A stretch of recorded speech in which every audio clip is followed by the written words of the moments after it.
Essa é uma produção da Sônica Podcasts Anywhere.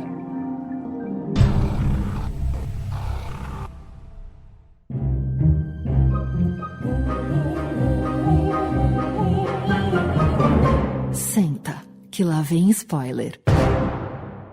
Bom dia, boa tarde, boa noite, queridos. Estamos aqui de volta com mais um episódio do Senta que lá vem spoiler, a sua dose semanal de spoilers de filmes, séries, documentários e indústria do entretenimento. Todas as semanas estamos por aqui uma ou duas vezes com uma análise crítica, cheia de amor ou não, das coisas mais legais que são lançadas nos cinemas e também nos serviços de streaming. Eu sou o Rafa Prada e estou muito bem acompanhado pela minha querida amiga Paola Costa. Tudo bem, Pá? Oi, tudo certo.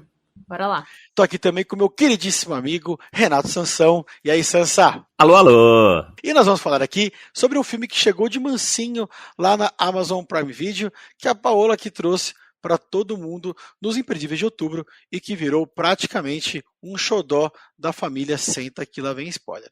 O papo hoje é sobre o que, hein, Sansinha? Ah, Rafa, o papo hoje é sobre um dos melhores filmes do ano de 2022. Obrigado pela dica, Paola. A gente vai falar aqui sobre Argentina, 1985, mais novo filme com o astro, o imbatível Ricardo Darín. E nunca é demais lembrar que, como o nosso nome já diz, a gente aqui pega pesado mesmo nos spoilers. Então, caso você ainda não tenha conferido Argentina 1985, recomendamos que dê um pulinho lá na Amazon Prime Video antes de arrepiar neste programa. Tá falado, daqui em diante é por sua conta e risco. Combinado? Norminha, solta o trailer. ¿De qué tenés miedo, Julio? De todo. De que todo esto es una trampa. De que les pase algo a ustedes. Se metieron en nuestra casa y tengo audiencia en 1 hora. Policía, abre la puerta. Lo único que quiero saber, señor presidente, es si mi hija está viva o muerta. Lentamente, como para que no nos diéramos cuenta, una máquina de horror fue desatando su iniquidad sobre los desprevenidos y los inocentes.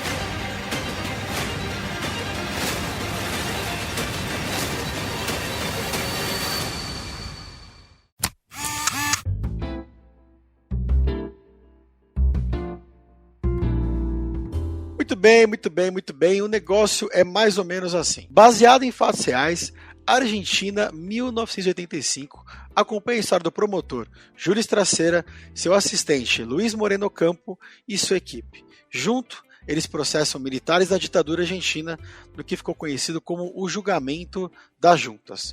Considerado o maior julgamento do planeta após o Tribunal de Nuremberg, que condenou os nazistas, o Julgamento das Juntas foi o primeiro do mundo realizado por um tribunal civil contra comandantes militares que tinham estado no poder. Ele começou em abril de 1985, teve 530 horas de audiência, ouviu 850 testemunhas e, ao final, teve 709 casos julgados e sentenciados.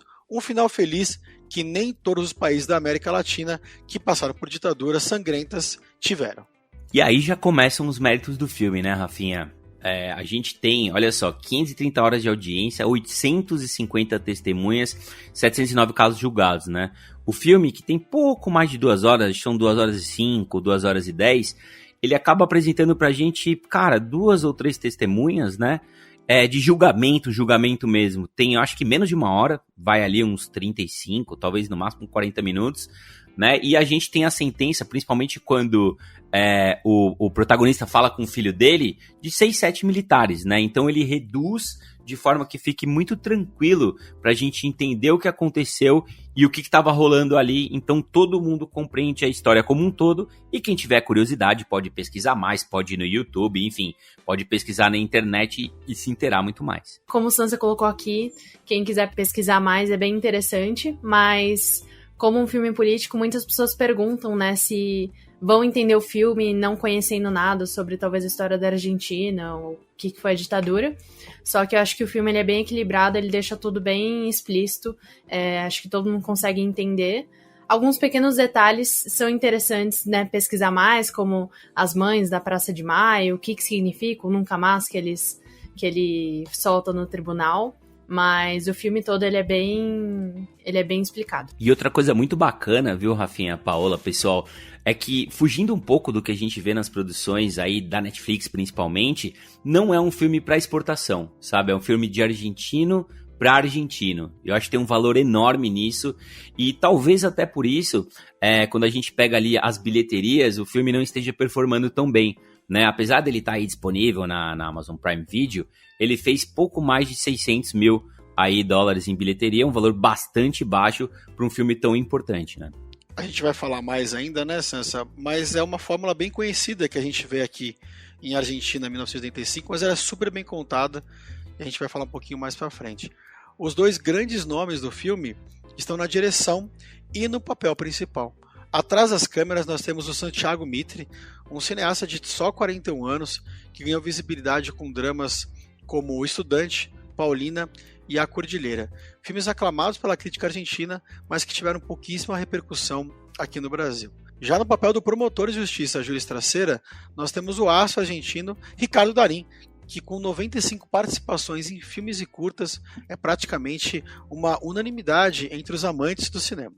E é sempre muito legal ver também como o Darín consegue equilibrar drama e humor com tanta naturalidade, né? Sim, o Ricardo Darín tá muito bem. Eu acho que ele faz um personagem, né, que é um pouco mais contido na expressão dele, mas ele consegue trazer essas doses de humor de uma forma muito natural. E ao mesmo tempo ele consegue transmitir pra gente todas as camadas do que o personagem, né, que ele interpreta, né, que é o promotor de justiça, tá passando. E todos os erros de puta madre, né? Como é gostoso ver o Ricardo Darín xingando, né, cara, nos filmes. É muito legal, né, velho? O culo, tudo que ele faz deixa a Casa de Papel no chinelo, né? A gente que gostava tanto dos palavrões lá em Casa de Papel. É muito legal ver o Ricardo Darín bravo, puto, xingando e dando um show, né? Como um ator super completo, que ele é há muito e muito tempo. Bom, queridos, bora dar a nossa tradicional passadinha para ver o que o público e crítica tem achado dessa produção? Conta aí pra gente, Sassá. Olha, Rafinha, antes das notinhas aqui, eu acho legal a gente falar que o filme tem sido muito celebrado nos festivais por onde tem passado, como Veneza, Londres, Rio de Janeiro, e que é o filme escolhido aí pela Argentina para disputar uma das 5 vagas na categoria de melhor filme estrangeiro no Oscar 2023. Chegando aqui nos agregadores, o negócio tá mais ou menos assim, ó. No IMDb, nós temos mais de 5 mil avaliações e a nota média 7.9. No Metacritic, o Metascore aponta 78 de 100. No Letterboxd, que é super exigente, olha só, o filme tem 4.3 de 5. E no Rotten Tomatoes, ele conta com aprovação de 96% do público e 98% da crítica. Expectativas foram criadas, hein? Mas chegou a hora de falar do que realmente importa aqui nessa bagaça, que é a opinião, claro, do Senta que lá vem spoiler. Ô, Dona Paola, o Brasil quer saber, hein? Quais são as suas primeiras impressões sobre esse Argentina 1985? Eu quero saber, e todo mundo quer saber. É tudo isso mesmo? Olha, na minha opinião, é tudo isso mesmo, e um pouco mais. Eu realmente gostei muito, foi um dos meus filmes preferidos esse ano, pelo menos até agora. Todo filme que passa pra mim de 2 horas, eu já fico, será que realmente precisava passar de 2 horas?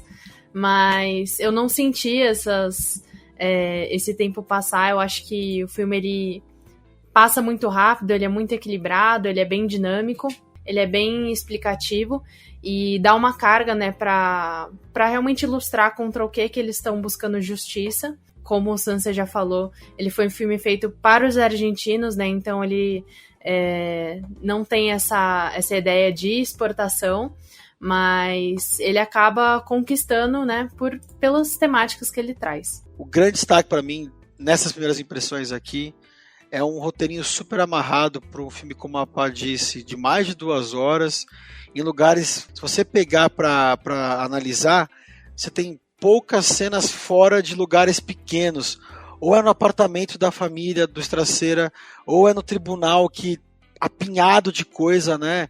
Aquela madeira escura, 7 ou 8 juízes, 9 pessoas sendo condenadas, ali sendo julgadas, filas enormes para o pessoal entrar.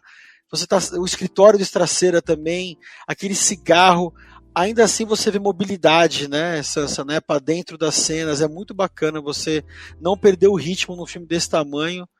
E eu gosto demais que ele não explora a tragédia. Conta 2 ou 3 casos que a gente sabe que foram dos mais famosos e que mais impactaram a opinião argentina e o que fez mudar, inclusive, a opinião pública com relação ao julgamento. Mas para mim o que impacta de verdade é a condução. Que você vê um filme pesado, uma história pesada e um roteiro bem feitinho, atuação muito legal. Um dos melhores do ano mesmo, né, Sansa? Puta, cara, com certeza, com certeza. E de um ano muito bom pro cinema, né, cara? A gente tá ano após ano aqui, começamos com Senta Que Lá Vem Spoiler em 19, 20, 21, 22, falando, putz, acho que esse ano foi melhor que o passado. Esse foi melhor que o passado, esse foi melhor que o passado. E esse ano tá no mínimo pau a pau com 2021, né? Só no primeiro semestre a gente fez uma baita de uma lista aqui, segundo semestre tá chegando atropelando e tem muita coisa boa por vir, né? E uma delas com certeza foi o Argentino 85 que a Paola trouxe no Imperdíveis e valeu demais essa dica. Cara, ainda nas primeiras impressões, a gente fala muitas vezes aqui, né, gente, que, cara, um bom roteiro e boas atuações são mais do que suficientes para você fazer um grande filme, sabe? E a gente vai falar um pouco mais de cinema argentino mais pra frente, mas a Argentina entendeu tão bem isso, que basta o teatro na tela, é legal ter uma boa direção, dar dinamismo, sabe? Você conseguir fazer 2 horas de filme com um ritmo bacana, pra você prender o espectador, mas se você tem grandes atores e um roteiro redondinho, cara, ganhou. Você ganhou, sabe? Você vai disputar um Oscar, você vai ganhar prêmio, vai ter incentivo do governo, as pessoas vão adquirir essa cultura e vão levar pra frente. Então eu acho que o filme ele presta um serviço enorme, histórico para a Argentina ao contar uma história real, né, a trazer uma história importantíssima não só para a Argentina, mas para os países vizinhos. Afinal, como a Paola falou lá nas dicas, o Rafa trouxe aqui, a América Latina praticamente inteira sofreu com as ditaduras militares sangrentas, de direita e de esquerda, né? E nem todos os países tiveram esse acerto de contas. Quando a gente não tem um acerto de contas, a gente abre um caminho para diversas narrativas serem construídas e a gente ter aberrações como Ustra, herói do Brasil.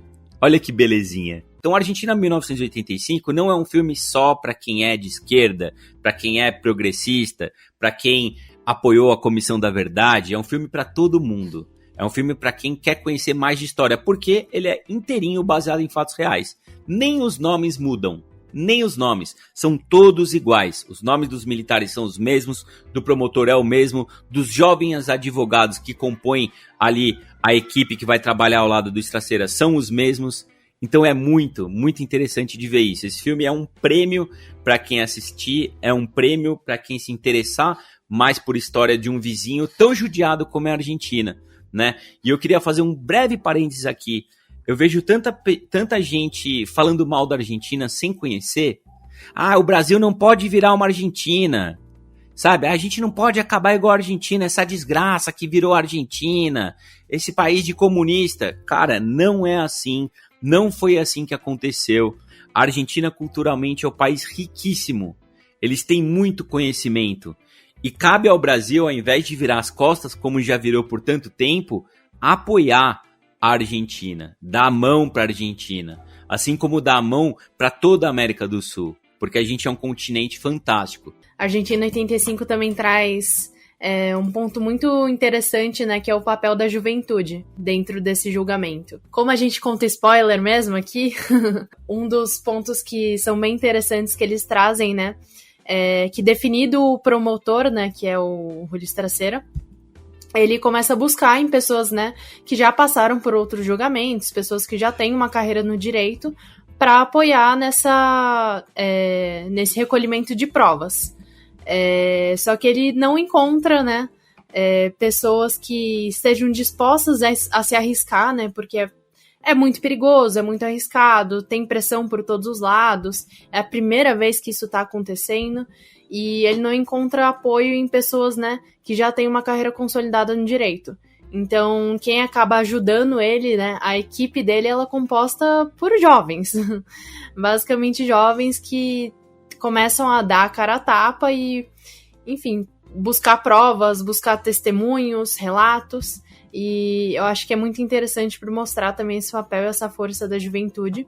E aí, trazendo mais um parênteses aqui, né, sobre a importância desse julgamento, a atriz que interpreta a esposa, né, do Julius Traceira, ela chegou a comentar numa entrevista, né, que ela era adolescente na época desse julgamento, e ela afirmou que o processo ele foi extremamente necessário para que os argentinos soubessem, né, o que tinha ocorrido de fato no país. Então, trazendo de novo um paralelo aqui para o Brasil, a gente nunca teve, né, um julgamento desses. A gente não tem tantos símbolos que rememorem, né, o que foi a ditadura. A gente não teve um monólogo extenso em um tribunal de uma mulher relatando tudo o que aconteceu com ela. E eu acho que isso é muito relevante para a nossa memória e é algo que falta aqui, né? Bom, queridos, esse assunto aqui é meio incontornável, a gente diria, né? Afinal de contas, a Argentina julgou seus ditadores responsáveis pelo desaparecimento de ao menos 9 mil pessoas. Isso é o que se fala oficialmente nos autos. Nos 20 anos de ditadura militar no Brasil, a gente teve aí cerca de 2 mil pessoas torturadas, resultando em 434 mortes e desaparecimentos. Em 2011, o país criou a Comissão da Verdade para esclarecer números e fatos. Foram reconhecidas as detenções ilegais e arbitrárias, a tortura, a violência sexual e as execuções. Mas, diferente do que aconteceu em Argentina em 1985, ela acabou encerrada em 2014 sem alcançar o seu principal objetivo, deixando militares e seus apoiadores impunes. E eu coloquei tudo isso aqui para perguntar não só aos meus amigos de mesa aqui, mas a você aí do outro lado também, que está ouvindo a gente. Será que um dia o Brasil vai ter um Argentina 85 para chamar de seu? Não vai, né, Rafa? A gente queria muito, cara. Tem tanta coisa que a gente queria, mas eu vou dizer para vocês, gente, eu tô muito, muito feliz se o Brasil resolver as questões climáticas, a questão da fome, a questão do desemprego e da segurança absurda que a gente tem no país. O resto a gente vê depois, sabe? Agora, gostaria muito, e seria muito importante que algumas verdades aparecessem, né, gente? As fake news, elas existem no mundo inteiro. Mas onde não tem educação, onde não tem cultura, onde a gente ouve demais ali a palavra do pastor na igreja evangélica, o tio do Zap, etc., a verdade é muito importante aparecer, né? Por isso existiu a Comissão da Verdade em 2011, aí, um pouquinho mais de 10 anos atrás. Ela existiu por 3 anos e acabou ficando pelo caminho, né? Quando você tem fatos com provas, comprovados, julgados, condenados, como aconteceu no Argentina 85, fica muito mais difícil você falar não aconteceu. Pronto, aí você é um lunático, você tá vestindo a camisa de fátio, né? Como eles chamam os fascistas ali no filme. Então, eu acho que, assim, claro, é um elefante que tá aí, muita gente tem dificuldade de debater, né? Não gosta, já foi, é passado, não tem que mais falar sobre isso. Cara, tem que falar sobre isso, senão a gente vai ficar com versões. E a gente não tem que ficar com versões. A história de um país precisa ser feita e construída em cima de fatos e em cima da verdade. Ou eu tô errado, gente? Tá certíssimo. O filme ele traz muito essa ideia, né? Eles falam, né, que essa paz que eles buscam, ela não é baseada no esquecimento, né, mas sim na memória. Então é essencial trazer esses casos à tona, fazer com que eles sejam julgados de fato. Citando, né, uma historiadora brasileira, ela fala, né, que um povo sem memória é um povo sem história. Esse é um ótimo ponto. E tem mais uma coisa, não sei se vocês concordam comigo. Aqui no Brasil, eu acredito que a gente romantiza demais os militares. Sabe, tem uma romantização.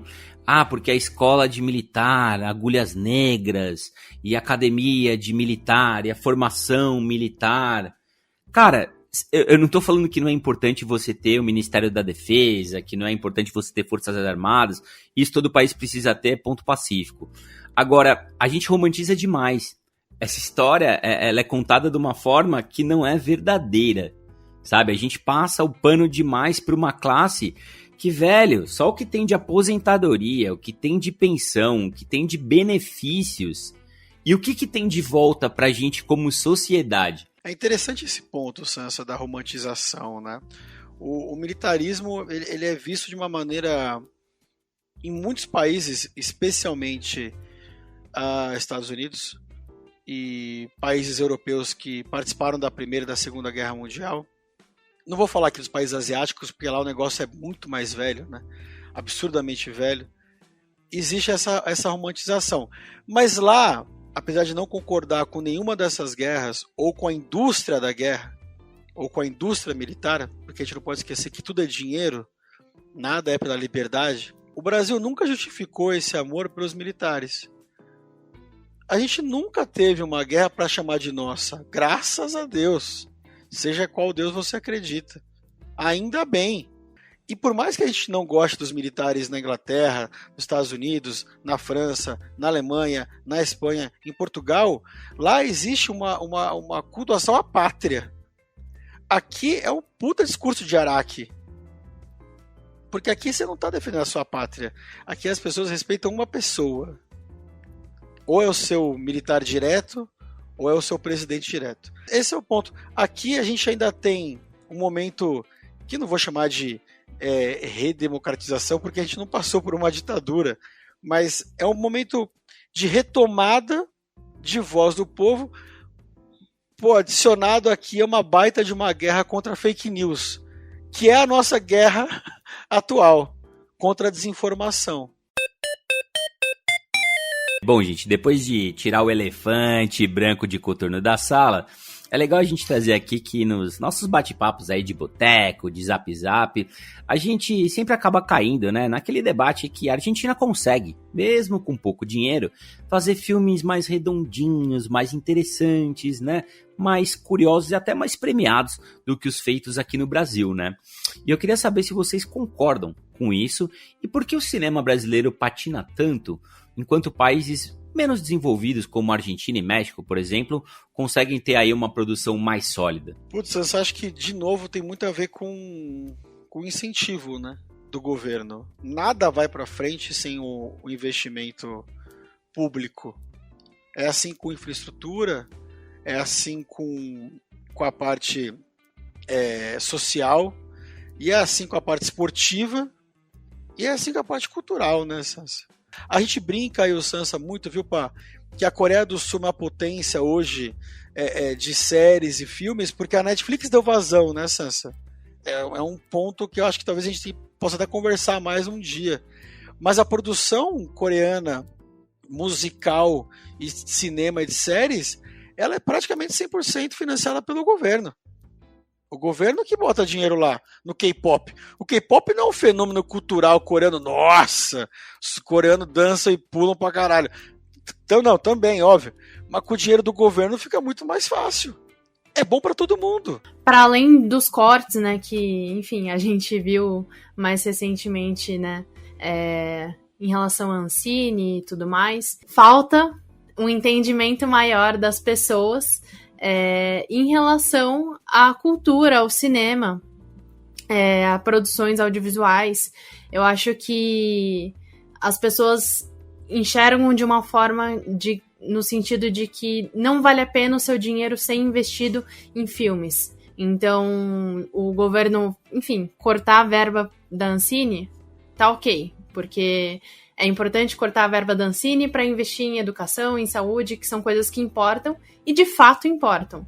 Mas a gente não pode deixar de lado, né, o setor de cultura, né, setor de lazer, de cultura, que é extremamente importante e que também é uma indústria. As pessoas têm que entender o cinema como uma indústria que movimenta dinheiro, que emprega pessoas e que tem sua importância. Então, não é cortar da educação, cortar da saúde para investir em cinema.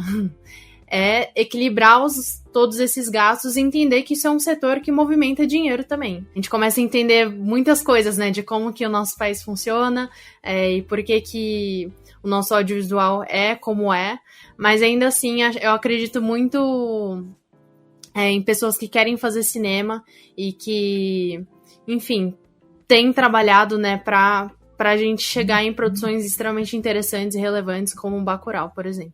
Muito bom você ter falado de Bacurau, pá, porque é de onde eu ia puxar meu argumento aqui. Cara, se a gente pega os filmes do Kleber Mendonça Filho, né? Você falou aí de Bacurau, Som ao Redor, Aquários, né? Ou mesmo os filmes recentes aí da Filmes de Plástico, que eu gosto muito, né? Do Gabriel Martins, que fez o No Coração do Mundo, Felicidade das Coisas e mais recentemente Marte 1, Dedos Cruzados, super cotado aí para ser o representante do Brasil no próximo Oscar. São filmes com orçamento lá embaixo, né? São filmes que não são caríssimos, Bacurau um pouco mais, mas os outros, cara... Locações simples, o elenco mais enxutinho, roteiro bem amarrado, uma boa mensagem por trás. Quando a gente entra nesse debate, cinema argentino e cinema brasileiro, muitas vezes eu me pego pensando, cara, o cinema brasileiro, ele leva a gente pros cinemas, de fato, não só no serviço de streaming, quando ele vai pra comédia principalmente, né? Saudades demais, Paulo Gustavo, Minha Mãe é uma Peça 1, 2 e 3... né, filmes do Leandro Hassum, não tem como escapar dele e tudo mais. Então parece que ele ficou associado a isso. Cinema brasileiro, vou dar risada, vou me divertir, filme família, pipoca, quá. E os outros filmes ficaram meio filme cabeçudo, filme esquerdista, filme político, filme onde tem muita contemplação e gotas pingando numa pia e quer dizer muita coisa através de imagens e aí muita gente não compreende. E aí que o cinema argentino para mim se sobressai, porque ele consegue trazer o drama, o humor, a aventura, sabe, o suspense, o thriller de uma forma muito mais fácil de digerir, de assistir, de curtir e de ter vontade de querer ver mais. Eu já acho que cinema nacional, com algumas exceções, é verdade, tem mais dificuldade de fazer isso, né? Tanto é que quando a gente vê as listas e a gente debate aqui cinema nacional, aliás, tem um episódio fantástico onde a gente fez um top 20, gente, de melhores filmes nacionais, 2 horas de episódio, a gente sempre vai voltar e falar Tropa de Elite, Cidade de Deus, O Cheiro do Ralo, Que Horas Ela Volta... O Homem que Copiava. A gente sempre vai bater, cara, nos mesmos 6, 7, 10 filmes. Não tem jeito, sabe? Porque são esses que marcaram. Mas a gente, Cidade de Deus faz 20 anos. Tá na hora da gente dar uma renovada de fazer novos filmes, novos clássicos e coisas interessantes, sabe? E eu acho que a gente tem essa dificuldade. Mesmo Bacurau, que muitas vezes a gente fala, caralho, você viu Bacurau? Nossa, como é que você não viu Bacurau? Puta de um filme, é legal pra caramba. Ele tá preso numa bolha. O Rafa tá fazendo aqui com a mãozinha a bolha. Ele tá preso numa bolha. Tem muita gente que não viu Bacurau, tem muita gente que viu Bacurau e achou um saco, não entendeu porra nenhuma, sabe? Achou um filme chato, né, Rafinha? Achou um filme chato e pra mim, pra complementar com o teu argumento, Sansa, coincidentemente, Bacurau é 2019, né? Ou 2020? Acho que é 2019 Bacurau, né? Porque é 19, né? Em 2019, a gente teve aquela revogação daquela... É tipo um decreto da cota de tela, que é obrigatório X dias úteis que os cinemas no Brasil passem filmes brasileiros. E foi justamente em 2019, Sansa, quando teve Bacurau, que esse decreto não foi revogado, que tinha, sei lá, bicho, 90 anos de decreto, que isso aí tinha desde a década de 30 que isso existia. E aí, sem essa cota, Sansa, como é que fica? O que a molecada vai querer ver? Olha lá no cinema, pô, Avengers, tudo brilhando, tirinho pra tudo quanto é lado, ou, velho, Bacurau, um filme que nem você falou, tipo, água pingando, o vento rolando. Mas aí, Rafa, você trouxe o cinema coreano, né, e a super força que a gente tem sul-coreana, e que filme que estava ao mesmo tempo que Bacurau disputando sala e conquistando todo mundo, que era um filme muito mais fácil de ser compreendido e que arrebentou em todas as premiações, incluindo o Oscar, e que poderia perfeitamente ter tido essa história contada aqui no Brasil? Parasita, cara! Parasita não podia ter sido feito no Brasil, essa história não podia ter sido contada aqui. E por que foi contada lá? O que tem de diferente na cabeça dos cineastas lá que muitas vezes falta pra cá, sabe? E aí, quando surge alguma coisa um pouquinho diferente, é o Parasita brasileiro. Muito bem, vamos de notinhas, queridos. Eu quero saber, de 0 a 100, quantas poltroninhas amarelas vocês dão para a Argentina 85, que está esperando todo mundo lá na Amazon Prime Video. Foi um dos meus filmes favoritos esse ano, então eu dou 90 poltroninhas aí. Olha, antes da minha nota, até para fazer um suspensezinho... eu quero deixar aqui a dica de 1, 2, 3, 4 filmes com Ricardo Darín, tá? 9 Rainhas e O Segredo dos Seus Olhos você encontra na Star Plus. Relatos Selvagens você encontra na HBO Max. E Todos Já Sabem você encontra também aqui na Amazon Prime Video. Indo para minhas poltroninhas aqui, a pá deu 90. Eu acho que eu vou subir um pouquinho, hein? Vou deixar, para combinar com 8,5, eu vou deixar 9,595 poltronas amarelas aqui para Argentina, 1985.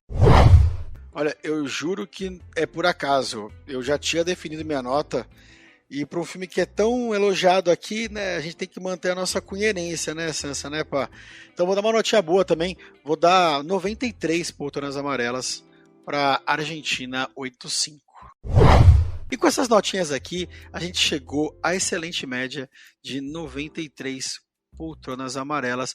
Norbinha, sobe a musiquinha de sucesso, Norba.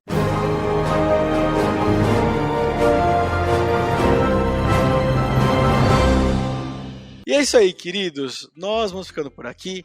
Sempre lembrando que todas as semanas tem episódios fresquinhos do Senta Que Lá Vem Spoiler para você escutar aí na sua cama, no seu sofá, no carro, no busão, passeando com o cachorro ou zapeando pelos serviços de streaming e salas de cinema em busca da sua próxima aventura.